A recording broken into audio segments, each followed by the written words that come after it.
Hi there guys, my name is Mark and welcome to my guitar lesson on fingerpicking. Today we're going to learn a few different little sequences that you can play individually or put them all together to make one fingerpicking pattern. So let me just show you what we're going to do. So here's the first one, which I did a whole video on just playing this one and which fingers to use, and it's literally just this sequence.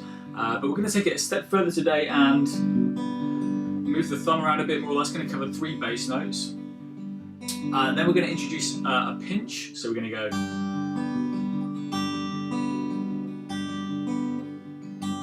And then we're going to introduce, extend that so it's a 2-bar sequence and play this.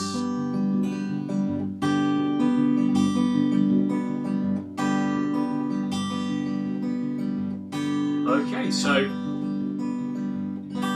that's going to be the end kind of result of the whole thing, but you can still play these individual little patterns, simple patterns but very effective. So this lesson can be as easy or as hard as you want it to be, really. So let's get started. So we're going to play a G major chord for these picking sequences, and I'm just going to talk about the thumb. Very first thing is just picking with the thumb. We want this to really happen without thinking about it too much, so you can just focus on what the fingers are doing, let the thumb just kind of get on with it, you know. So thumb's going to pick the low E string, D string, A string, and then the D string. Okay, and that's going to be the pattern for the thumb for this whole thing, for all the exercises we're going to do today.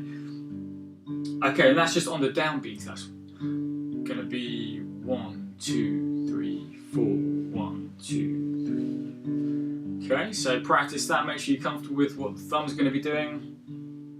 And now let's introduce the fingers. Okay, so the fingers are going to be picking, let's just talk about where the fingers are going to go. So the middle finger is going to go on the B string. If you just rest it underneath there.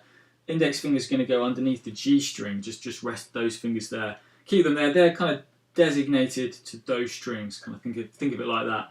They're not going to move anywhere.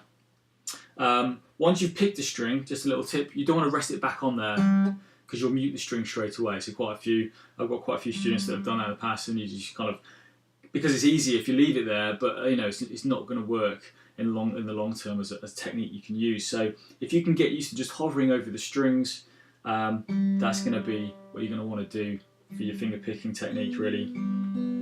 All right, so let's go back to the thumb. We've got this going on with the thumb. Okay, the fingers are going to pick.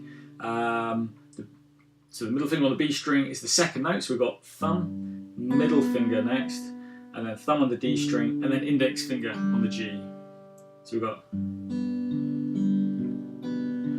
Okay, so basically, let me just kind of explain that again. The B string comes in after the first note, and the D string, the G string comes in after the D string, okay?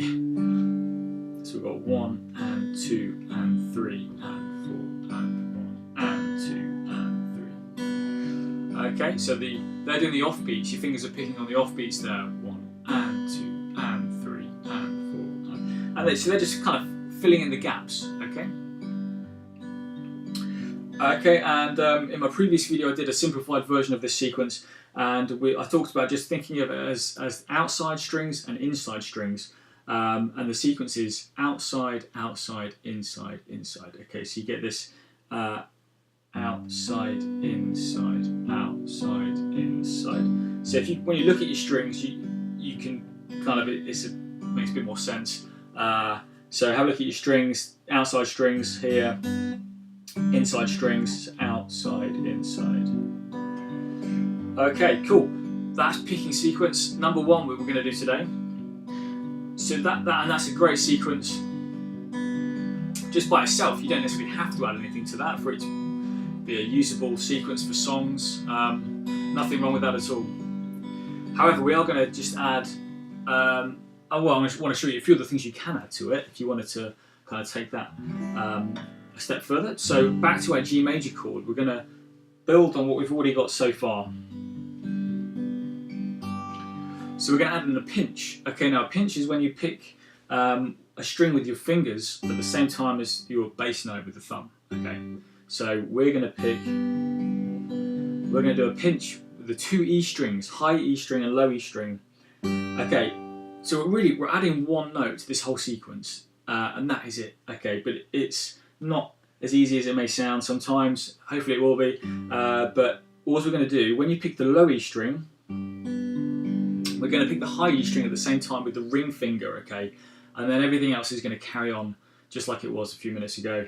Okay, so what we now have is...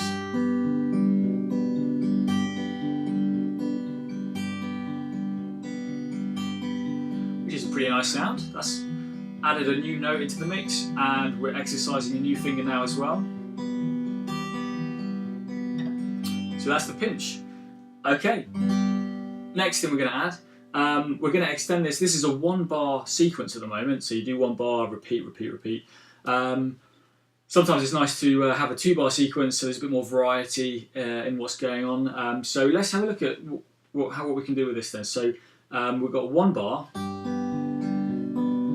That's the end of our bar, and we're now going to do something a little bit different for the second bar, and we're just going to alternate between those 2 sequences. Okay, so if you just keep that first bar memorized we've got so far, the second bar is going to be the same with the thumb. Thumb's going to do the same thing. That's not going to change, but we're going to do a pinch with the top 3 strings when we pick the D string with the thumb. Okay, so on that second note, 1, 2, we're going to pinch with all 3 fingers.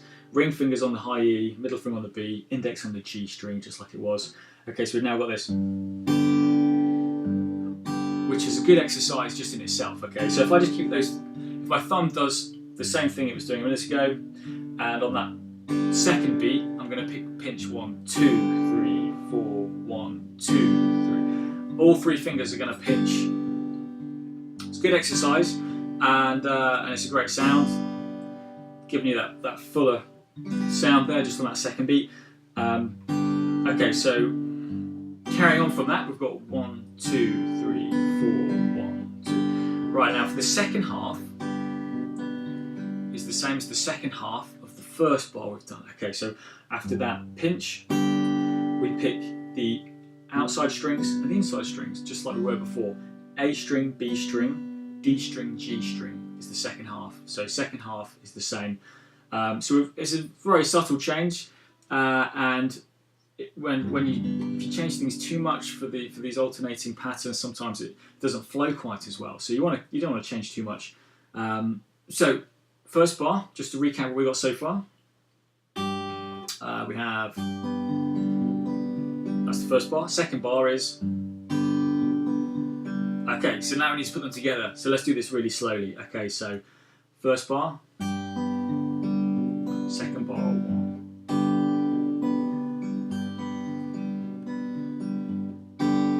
So that's our finished sequence. So let me play that up to speed now. So we're going to have...